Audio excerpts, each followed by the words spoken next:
La vannerie, c'est d'abord de l'organisation et de la précision. Aligner sur le sol les tiges d'osier, ce qu'Élodie appelle les brins, pour constituer le fond du panier. Il faut beaucoup de brins. On ne se rend pas compte, mais il en faut beaucoup. Au minimum, une soixantaine de brins pour ce panier Zarzo, un modèle espagnol, 3 fois plus pour d'autres plus grands.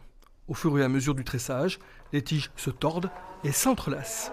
C'est un panier qui est tout en courbe et selon les variétés d'osier qui sont plus ou moins souples, on va des fois avoir beaucoup de mal à pas faire des angles, à garder que des courbes. La délicatesse des premiers gestes laisse place à des coups de batte pour ajuster les brins et presque un corps à corps pour donner forme au panier. C'est vraiment ça le mot, ouais. Le corps à corps avec l'osier, quoi. On peut mettre beaucoup de force à le contraindre à faire des choses, mais il faut quand même être toujours dans la sensation et savoir s'arrêter avant que ça craque ou que ça plie. Élodie cultive une partie de l'osier qu'elle utilise. Récoltée courant février, les tiges sont d'abord trempées pour les assouplir. On teste la souplesse.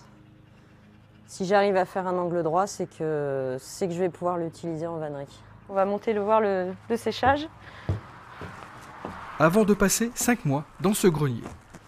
Dans le grenier, quand on voit toutes ces bottes jaunes vifs, là, ça fait du bien au moral. Fabriquer des objets à partir d'une matière naturelle, c'est ce qui lui a plu dans la vannerie.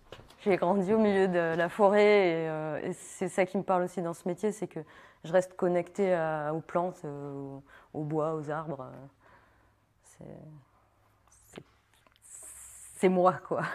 Son amour de la nature, du végétal, se retrouve dans ses corbeilles en osier, ses paniers ou encore ses boîtes en écorce d'arbre.